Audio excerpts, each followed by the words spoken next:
আসসালামু আলাইকুম, আশা করি আপনারা সবাই অনেক ভালো আছেন। আজকে আপনাদের কাছে নিয়ে এসে হাজির হলো পোকোর নতুন আরেকটা এন্ট্রি লেভেল বাজেট রেঞ্জের ফোন পোকো C31। বেশ হ্যান্ডি এই ফোনটা আমার কাছে বেশ অনেক দিন ধরেই রয়েছে। আজকে নিয়ে এসেছি মোবাইলটার খুঁটিনাটি সব কিছু নিয়ে একদম বিস্তারিত রিভিউ এবং সম্পূর্ণ ভিডিও জুড়ে সঙ্গে থাকবো আমি ফারাবি। আপনারা দেখছেন প্রযুক্তি। চলুন তাহলে শুরু করি।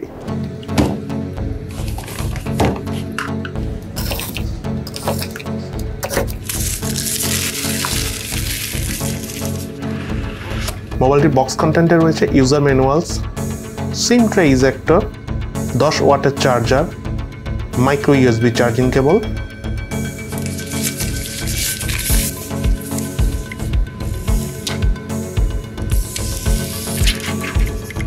এবং পোকো C31 মোবাইলটি। এই মোবাইলটি ডিজাইন এবং আউটলুকের কথা বলতে গেলে পলিকার্বনেটের তৈরি মোবাইলটির রিয়ার প্যানেল দেখতে অলমোস্ট রিয়েলমি নার্জো সিরিজের ফোনগুলোর মতোই। সেই সাথে ফিঙ্গারপ্রিন্ট স্ক্যানারটিও রিয়ার প্যানেলে ক্যামেরা হাউজের পাশেই রয়েছে। তার পাশাপাশি রিয়ার প্যানেলে ক্যামেরা হাউজে রয়েছে ট্রিপল ক্যামেরা সেটআপ, যার মেইন ক্যামেরাটি হলো 13 মেগাপিক্সেলের। আমার হাতে থাকা এই মোবাইলটির কালার ভেরিয়েন্টের নাম হলো শ্যাডো গ্রে। এই মোবাইলটি কিন্তু আরো একটি কালার ভেরিয়েন্ট রয়েছে। এই মোবাইলটির ওভারঅল ইন হ্যান্ড ফিলের কথা বলতে গেলে 6.53 ইঞ্চি ডিসপ্লে সহ মোবাইলটির থিকনেস হলো 9 মিলিমিটার এবং ওয়েট হলো 194 গ্রাম। স্ট্যান্ডার্ড সাইজ হওয়ার কারণে মোবাইলটি ওভারঅল সিঙ্গেল হ্যান্ডে বেশ কমফোর্টেবল ভাবে ইউজ করা যায়। বাটন এবং পোর্টসের কথা বলতে গেলে মোবাইলটি রাইট সাইডে রয়েছে ভলিউম রকার এবং পাওয়ার বাটন, লেফট সাইডে রয়েছে সিম কার্ড ট্রে, যাতে দুটি সিম কার্ডের পাশাপাশি রয়েছে এক্সটার্নাল মেমোরি কার্ড ইউজ করার অপশন। মোবাইলটির উপর অংশে রয়েছে 3.5mm হেডফোন জ্যাকের পোর্ট। মোবাইলটির নিচের অংশে রয়েছে স্পিকার, প্রাইমারি মাইক এবং মাইক্রো ইউএসবি চার্জিং পোর্ট। এই মোবাইলটির রিয়ার প্যানেলে থাকা ফিঙ্গারপ্রিন্ট স্ক্যানার পারফরমেন্সের কথা বলতে গেলে বেশ স্মুথ পারফরমেন্স পেয়েছি। টাচ করার সাথে সাথে মোবাইলটা আনলক হয়ে যাচ্ছিল। ইভেন হাত যদি একটু ঘামানোও থাকে তাও ফোনটা খুব ফাস্ট আনলক করে ফেলছিল এবং তার পাশাপাশি এই মোবাইলের ফেস আনলক সিস্টেমটাও বেশ স্মুথলি কাজ করছিল।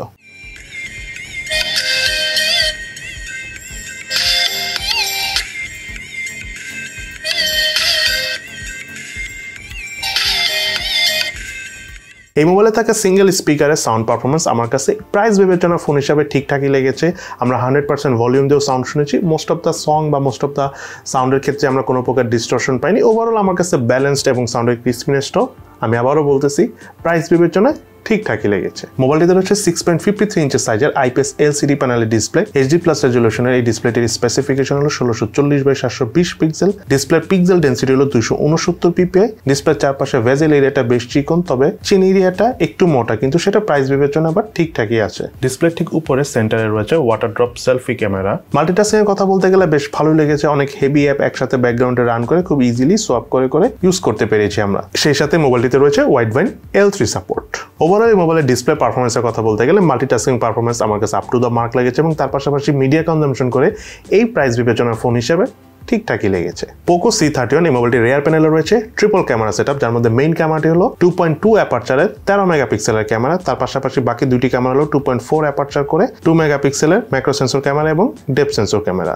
ওভারঅল মেইন ক্যামেরাতে ছবি তোলার সময় ফোকাসিং খুব ইজিলি করা যাচ্ছিল। কালার টোনও খুব বেশি একটা ভালোভাবে না ধরে রাখতে পারলেও যদি আউটডোর কন্ডিশনে ভালো লাইট পেয়ে যাই তাহলে ওভারঅল বেশ ভাইব্রেন্ট ছবি উঠে। কালার ডিটেলসে ঘাটতি থাকলেও ডাইনামিক রেঞ্জ ওভারঅল ভালো ছিল। প্রাইস বিবেচনার ফোন হিসাবে ঠিকঠাকই আছে। অপরদিকে 2 মেগাপিক্সেলের ম্যাক্রো সেন্সর ক্যামেরা এবং ডেপথ সেন্সর ক্যামেরা দিয়ে ছবি তোলার সময় ওভারঅল ভালোই ছবি তোলা যাচ্ছিল। ফোকাসিংটা সুন্দর হচ্ছিল। ডাইনামিক রেঞ্জ 2 মেগাপিক্সেলের ক্যামেরা হিসেবে ঠিকঠাকই ধরে রাখতে পারছিল। সেই সাথে মোবাইলটি দিয়ে হাইস্ট 1080p 30 ফ্রেম পার সেকেন্ডে ভিডিও শুট করা যাচ্ছিল। ওভারঅল ভিডিও ক্যামেরার পারফরমেন্স আমার কাছে মোটামুটি লেগেছে। কোনো প্রকার জাইরো ইএস বা অপটিক্যাল স্টেবিলাইজেশন না থাকার কারণে ভিডিও থেকে একটা শেকি ফিল পাওয়া যাচ্ছিল।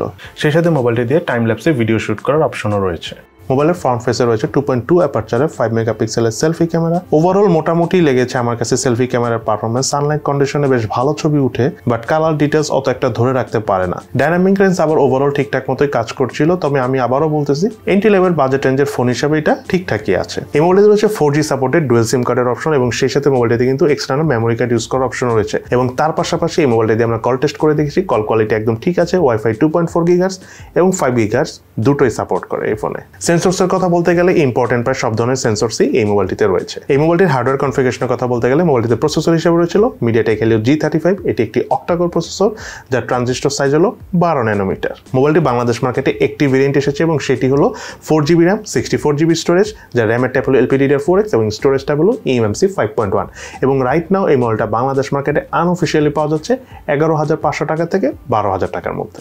মোবাইলটিতে আমরা বিভিন্ন রকম টেস্ট করতে যে স্টোরেজ স্পিড চেক করার সময় মোবাইলটি রিড স্পিড পেয়েছি আমরা 230 মেগাবাইট পার সেকেন্ড এবং রাইট স্পিড পেয়েছি 136 মেগাবাইট পার সেকেন্ড। মোবাইলটির আন্তরিক স্কোর পেয়েছি আমরা 1,04,720, বেঞ্চমার্ক স্কোর পেয়েছি আমরা সিঙ্গেল করে 151, মাল্টি করে 514। মোবাইলটিতে পাবজি খেলার সময় আমরা হাইস্ট ব্যালেন্স গ্রাফিক্সে মিডিয়াম ফ্রেম রেটে খেলতে পারলেও সবচেয়ে বেস্ট পারফরমেন্স পেয়েছি আমরা স্মুথ গ্রাফিক্সে মিডিয়াম ফ্রেম রেটে। তবে এটা সত্য, মিডিয়াটেক হিলিও G35 এর প্রসেসর হওয়ার কারণে মোবাইলটা দিয়ে এই গেমসটা খেলার সময় আমরা বেশ ল্যাগিং এবং ফ্রেম ড্রপের দেখা পেয়েছি।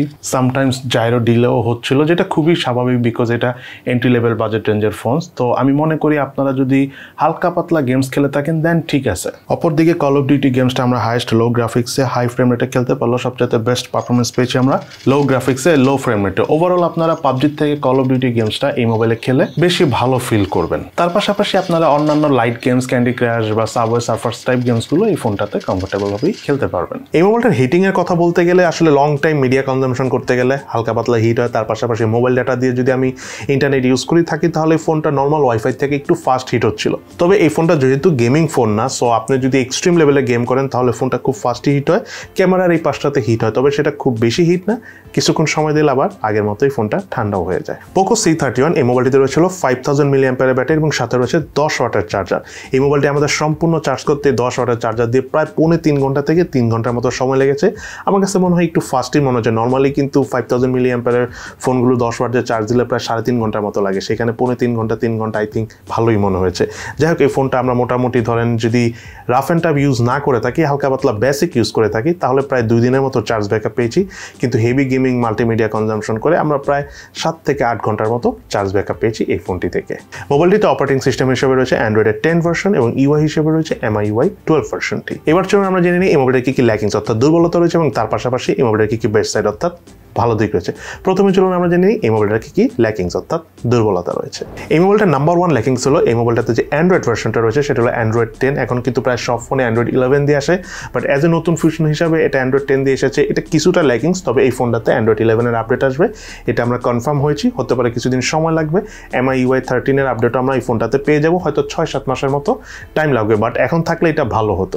দেন সেকেন্ড যে বিষয়টা আমার এই ফোনের ক্ষেত্রে ল্যাকিংস মনে হচ্ছে সেটা হলো এই ফোনটাতে USB Type-C চার্জিং পোর্ট থাকলে ভালো হতো। মাইক্রো USB চার্জার অ্যাকচুয়ালি 11-12 হাজার টাকার ফোন হিসাবে আমার কাছে একটু কমই মনে হয়েছে। এবং তার পাশাপাশি Xiaomi ফোনগুলোতে সচরাচর IR ব্লাস্টার থাকে, পোকো বলেন Xiaomi বলেন সব ফোনে, বাট এই ফোনটাতে কিন্তু IR ব্লাস্টারও নেই। এবং আরেকটা বিষয় হলো এই ফোনটার ফ্রন্ট ক্যামেরা পারফরমেন্স এই প্রাইস বিবেচনার অন্যান্য ফোনের থেকে আমার কাছে মোটামুটি লেগেছে। আরেকটু ফ্রন্ট ক্যামেরা পারফরমেন্স আরেকটু ভালো অপটিমাইজেশন হলে হয়তো আরও ভালো হতো। সম্ভবত UI এর আপডেট হলো আমরা ক্যামেরার কোনো ইমপ্রুভমেন্ট এই ফোন থেকে পেলেও পেতে পারি, বাট রাইট নাও যদি বলেন ফ্রন্ট ক্যামেরা পারফরমেন্স আমার কাছে মোটামুটি লেগেছে। এবং সর্বশেষ এই মোবাইলটার প্রাইস। এই মোবাইলটার প্রাইস আসলে অ্যাজ এ আনঅফিসিয়াল ফোন হিসাবে 11,500 টাকা থেকে 12,000 টাকা একটু বেশি মনে হয়েছে, বিকজ সিমিলার কনফিগারেশন দিয়ে কিছুদিন আগে কিন্তু ইনফিনিক্স হট 11 প্লে মোবাইলটা লঞ্চ হয়েছে, সেটার প্রাইস এরকম 12,000 টাকার মতো ছিল, বাট সেটা অফিসিয়াল ফোন, এটা unofficial phone. So unofficial phone হিসাবে ম্যাক্সিমাম এই ফোনটার দাম যদি 10,500 টাকা হতো একদম পারফেক্ট হতো। এবার চলুন আমরা জেনে নিই এই মোবাইলটা কি বেস্ট সাইড রয়েছে। তার মধ্যে নাম্বার 1 হলো এই মোবাইলের ডিসপ্লেটা 6.53 ইঞ্চি সাইজের ডিসপ্লে, এবং সব থেকে বড় কথা হলো হ্যান্ডি, মানে 6.5 ইঞ্চি পর্যন্ত হ্যান্ডি। এর থেকে বড় হয়ে গেলে আসলে 2 হাত একদম বেশি ক্ষেত্রে ইউজ করতে হয়, এবং মাল্টিমিডিয়া কনজাম্পশন করে ভালো লেগেছে। যদিও ওয়াইড ব্যান্ড L1 সাপোর্ট নাই, বাট এন্ট্রি লেভেল বাজেট রেঞ্জে খুব কম ফোনে ওয়াইড ব্যান্ড L1 সাপোর্ট থাকে, L3 সাপোর্ট থাকে। ওভারঅল আমরা মাল্টিটাস্কিং বলেন, মিডিয়া কনজাম্পশন করেন, অ্যাজ এ ফোন হিসাবে সাইজ হিসাবে বেশ ভালোই লেগেছে। তার পাশাপাশি এই ফোনটায় 5000 mAh ব্যাটারির সাথে 10 ওয়াটের চার্জার রয়েছে, বাট ফোনটা দ্রুত চার্জ হয়, এবং সব থেকে বড় কথা চার্জ ব্যাকআপ কিন্তু আমরা ওভারঅল 2 দিনের মতো পেয়েছি বেসিক ইউজ করার ক্ষেত্রে। দেন থার্ড যে বিষয়টা বলবো এই ফোনের ক্ষেত্রে সেটা হলো মিডিয়াটেক হেলিও G35 প্রসেসর হিসাবে। যেহেতু এটা এন্ট্রি লেভেল বাজেট রেঞ্জের ফোন, অনেক হেভি গেম আমরা খেলতে পারবো না, হালকা গেমসগুলো খেলতে পারবো, বা মোটামুটি লেভেলের গেমগুলো আমরা লো গ্রাফিক্সে খেলতে পারবো। বাট এই ফোনটাতে ওভারঅল এই মিডিয়াটেক হেলিও G35 প্রসেসর হিসাবে আমার কাছে বেশ ভালো পারফরমেন্স পেয়েছি বলে মনে হয়েছে মার্কেটের অন্যান্য যে কোনো ফোনের সাথে যদি আমি কম্পেয়ার করে থাকি তাহলে। সর্বশেষ এই মোবাইলের মেইন ক্যামেরা পারফরমেন্স আমার কাছে খুব বেশি খারাপ লাগে নাই। প্রথম মোটামুটি লেগেছে, বাট আস্তে আস্তে ছবি তুলতে আমি একটা জিনিস বুঝলাম যে অত খারাপ না, মানে ভালোই। সত্যি কথা বলতে প্রাইস বিবেচনায় ঠিকঠাকই আছে, আর একটু ভালো হলে অবশ্যই ভালো হতো, বিকজ ক্যামেরার প্রতি আমাদের সবারই একটা ইন্টারেস্ট থাকে। বাট 11-12 হাজার টাকা ফোন হিসাবে ঠিকঠাকই আছে। এবং সর্বশেষ যে বিষয়টা আমার এই ফোনের ক্ষেত্রে ভালো লেগেছে সেটা হলো ইউআইতে কোনো প্রকার ব্লটওয়্যার নাই, টুকটাক কিছু ব্লটওয়্যার আছে বাট সেগুলো ডিলিট করা যায়। একদম ক্লিন ইউআই, যেটা এমআই ইউআইতে রিসেন্টলি আমরা প্রায় সব ফোনই দেখছি। সো এই ফোনটা তো আমরা একদম ক্লিন ইউআই পেয়েছি এবং অপটিমাইজেশন রিলেটেড খুব একটা প্রবলেম পাইনি।